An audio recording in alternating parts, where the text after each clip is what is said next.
2008. You're in a business meeting and everyone has a BlackBerry. Not iPhones, BlackBerries. The iPhone existed, but it was a toy. BlackBerry was serious, professional, secure, and that physical keyboard, it made you faster than any touchscreen ever could. Then, in just 4 years, BlackBerry went from 50% smartphone market share to irrelevant. Not because it got worse, because the world decided productivity didn't matter anymore. Distraction won. A 2019 University of Cambridge study found that people type 25% faster on physical keyboards than touchscreens, with 30% fewer errors. We traded speed and accuracy for convenience, and BlackBerry died because we chose wrong. If you remember the click of a BlackBerry keyboard, the anxiety of low BBM battery, or refusing to switch to iPhone because I need a real keyboard, this video is gonna hit different. The beginning, when email became mobile, 1999 to 2004. Let's go back to 1999. You're a business executive, email exists, but it's changed to your desktop. You leave the office, you leave your email. No smartphones, no mobile internet, just a pager that beeps when someone needs you and you find a phone to call them back. Then, Research in Motion, a Canadian company nobody had heard of, released the BlackBerry 850. It wasn't a phone, it was a pager that could receive email. That's it. Black and white screen, a tiny keyboard, and the ability to get your corporate email on a device in your pocket. Revolutionary? Absolutely. Beautiful? Not even close. But here's what made it special: the keyboard. A full QWERTY keyboard with actual physical keys that clicked when you pressed them. You could type without looking. You could feel each letter. The keys had travel, real mechanical feedback. Every press was satisfying. Every email you sent felt intentional. Within 2 years, BlackBerry released the 5810, the first BlackBerry that made phone calls, email, and voice on one device. Wall Street went insane for it. Lawyers bought them, executives bought them, government officials bought them. Because this wasn't a consumer toy, this was a tool, a productivity weapon. By 2003, BlackBerry had 1 million subscribers. The term crackberry was coined. People were addicted to checking email. The device vibrated, you checked it. Middle of dinner, middle of a movie, middle of the night. The BlackBerry buzz became Pavlovian. You needed to check it. But here's the thing, you were checking email, work, productivity, not Instagram, not TikTok, not endless scrolling. The addiction was to communication, not distraction. And that keyboard, that beautiful, clicky, tactile keyboard, people got fast on it, thumbs flying across the keys, typing full emails in 30 seconds. The fastest typists could hit 60 to 70 words per minute on a BlackBerry keyboard. No touchscreen has ever matched that, not even close. We traded ownership for rental, focus for distraction, a tool that made us better at communication for a toy that made us worse at everything else. BBM, the app that changed everything, 2005. BlackBerry released something that would define a generation, BlackBerry Messenger, BBM. BBM was revolutionary. Not SMS, not email, instant messaging that was free, encrypted, and worked over the BlackBerry network. You added someone by their BBM pin, a unique 8-character code.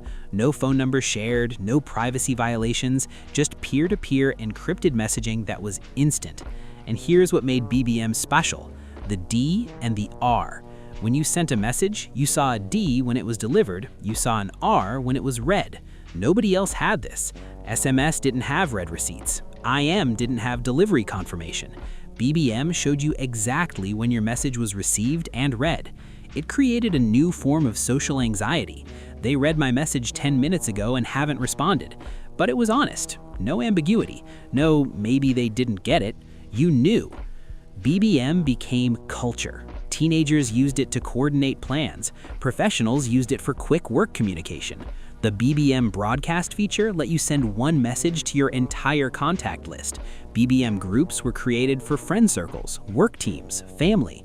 Your BBM contact list was your real social network, not Facebook friends you never talked to, people you actually messaged daily. In certain markets, UK, Canada, Middle East, parts of Africa, BBM was dominant. If you didn't have a BlackBerry, you were left out. Group chats happened on BBM, plans were made on BBM, entire social circles existed on BBM. It was iMessage before iMessage existed, WhatsApp before WhatsApp existed, but it was exclusive. You needed a BlackBerry. That exclusivity made it powerful. And it was private, end-to-end encrypted. BlackBerry didn't read your messages. The government couldn't easily intercept them. In fact, several countries banned BlackBerry because they couldn't crack the encryption. That's how secure it was. Your BBM conversations were yours, not stored on a server, not sold to advertisers, not analyzed by algorithms. Private. If you're already feeling that ache for devices that were purpose-built for communication, not distraction machines pretending to be tools, hit that subscribe button right now, because we're about to dive into the moment when everything changed, when BlackBerry went from unstoppable to irrelevant in 4 years. And trust me, the arrogance that killed BlackBerry is a lesson every tech company should learn. Let's keep going. The peak. BlackBerry versus iPhone, 2007-2010. June 29, 2007, Apple released the iPhone. BlackBerry executives were unimpressed. Research in Motion co-CEO Jim Balsillie said the iPhone was one more entrant into an already very busy space. BlackBerry CEO Mike Lazaridis said it's a nice try, but it's going to fail because it has no keyboard. They were right to be skeptical. The first iPhone was terrible at email. No copy-paste, no MMS, no third-party apps. The keyboard was a touchscreen nightmare.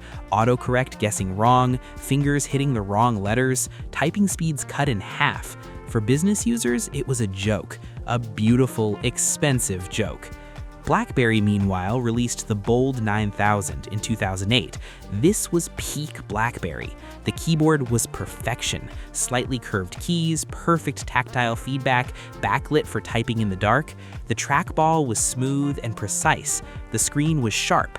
The battery lasted 2 full days. It was fast. It was reliable. It was built for email. And people loved it. By 2009, BlackBerry had 50% of the smartphone market in North America. Barack Obama refused to give up his BlackBerry when he became president. The Secret Service had to custom modify one for him because he needed that keyboard. Wall Street traders had BlackBerries. Lawyers had BlackBerries. Every professional had a BlackBerry. The iPhone was for consumers, for games, for browsing the web.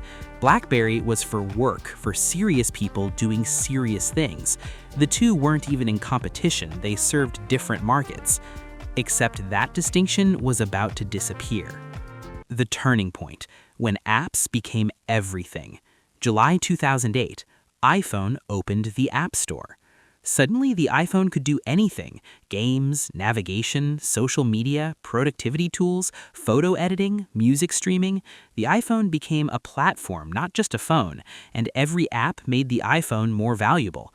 BlackBerry had apps too. BlackBerry App World launched in 2009, but the selection was pathetic. A few thousand apps compared to hundreds of thousands on iPhone. Developers didn't want to build for BlackBerry because the platform was harder to develop for and the audience was smaller.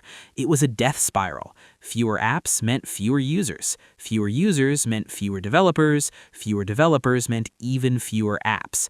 And here's what killed BlackBerry. People stopped wanting a work device. They wanted one device for everything: work and personal, email and games, productivity and entertainment. The iPhone could do it all. Poorly, maybe. Typing was slower, battery life was worse, email management was clunky, but it could do everything. BlackBerry's strength became its weakness. The keyboard took up space that could be screen. The focus on email meant apps were an afterthought. The security and encryption made it harder to integrate with consumer services. BlackBerry was optimized for one thing. The iPhone was acceptable at everything, and acceptable at everything beat perfect at one thing. Unpopular opinion, the market chose wrong. We sacrificed speed, security, and focus for apps and entertainment, and we're still paying the price. We're about to see BlackBerry's desperate attempts to compete, and every single one of them was a disaster. The Storm, the Torch, the Playbook, every attempt to abandon what made BlackBerry great in pursuit of what made the iPhone popular.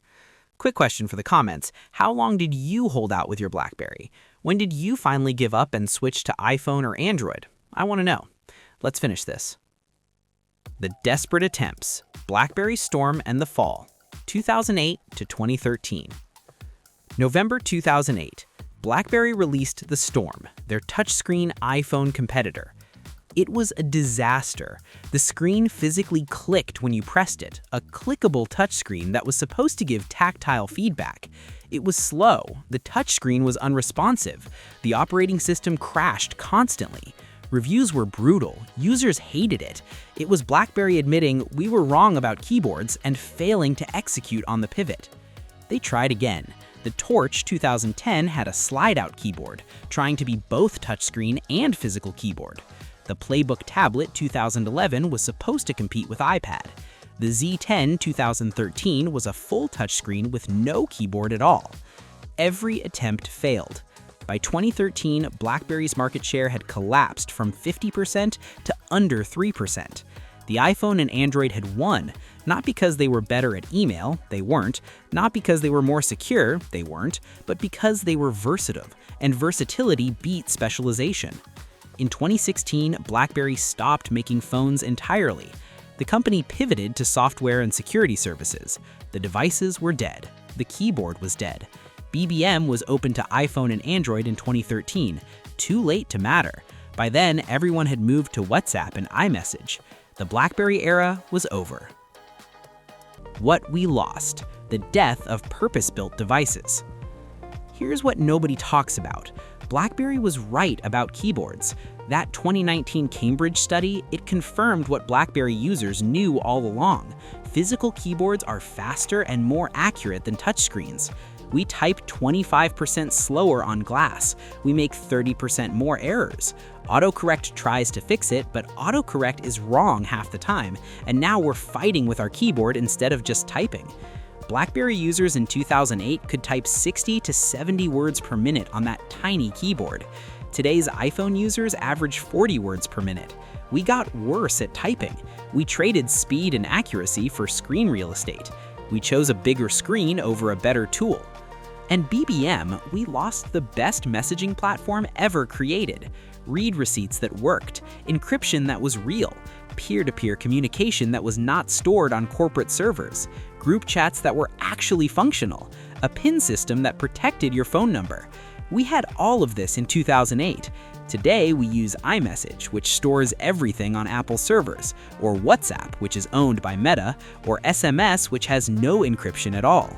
We lost privacy, we lost security, we lost ownership of our conversations because we wanted apps and games more than we wanted secure communication.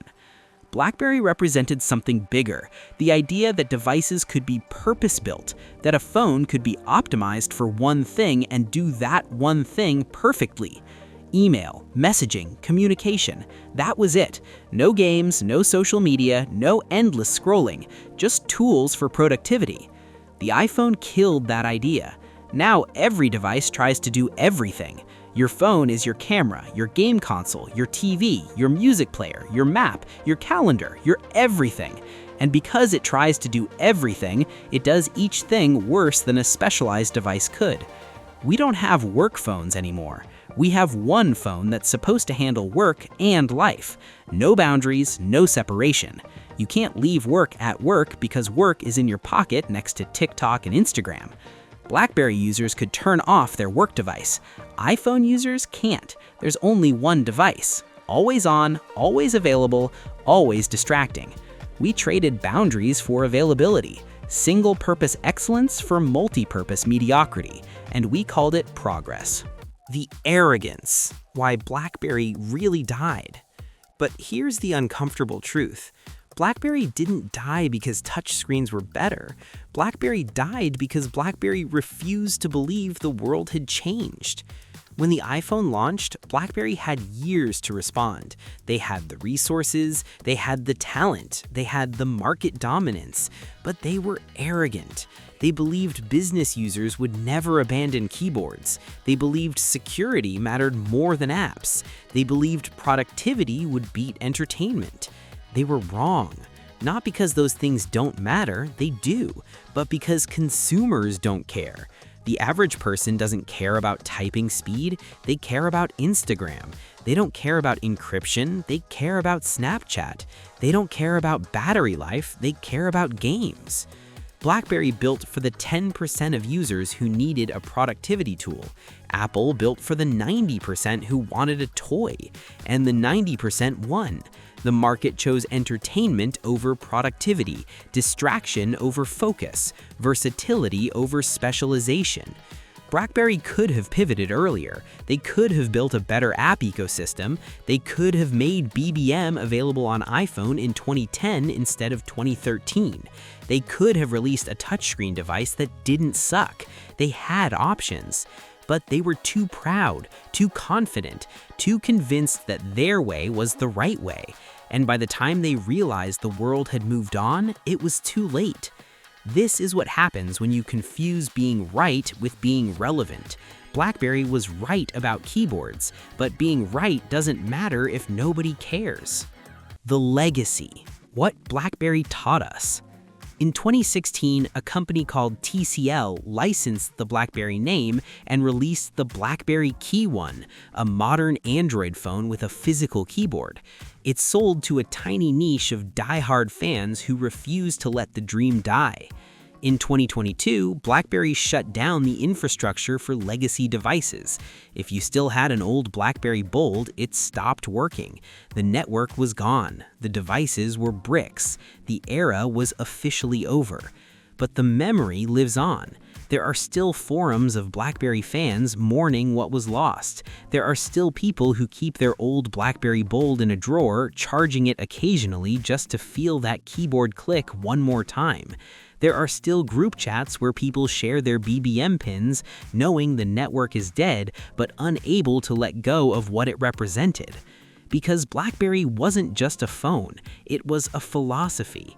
The idea that devices should be tools, not toys, that communication should be private, not surveilled, that typing should be fast and accurate, not mediated by autocorrect algorithms, that a phone could have boundaries between work and life. We lost all of that when BlackBerry died, and we've been trying to recreate it ever since. Focus modes on iPhone, digital wellness features on Android, encryption on WhatsApp, physical keyboard attachments for tablets. We're trying to bolt BlackBerry's features onto devices that were never designed for them. But it's not the same, because the iPhone was built for distraction, BlackBerry was built for focus, and you can't turn a distraction machine into a focus tool just by adding software features. So there you have it, the rise and fall of BlackBerry. From 1 million users in 2003 to 50% market share in 2009 to complete irrelevance by 2016, the fastest collapse in tech history. But here's the uncomfortable truth nobody wants to say. BlackBerry didn't fail because it was bad. It failed because it was too good at what it did. It was optimized for productivity in a world that chose distraction. Built for communication in a world that wanted entertainment, designed for focus in a world that embraced chaos. The physical keyboard wasn't a limitation, it was a feature. The focus on email wasn't narrow-minded, it was intentional. The security and privacy weren't paranoid, they were essential. BlackBerry understood something the rest of the world forgot. Sometimes less is more. Sometimes doing one thing perfectly beats doing everything adequately. The year 2008 was different. Not just different, fundamentally different. BlackBerry users had tools, purpose-built devices that made them better at communication, faster, more secure, more focused. Today, we have smartphones that can do anything, but they don't do any one thing as well as BlackBerry did email. We traded the best communication tool ever made for a touchscreen and some apps. We gained versatility, but we lost speed. We lost privacy. We lost boundaries. We lost focus. We lost the ability to be great at one thing because we wanted to be adequate at everything. And we type slower. We make more errors. We fight with autocorrect. We have no privacy. We can't turn off work. We can't escape distraction.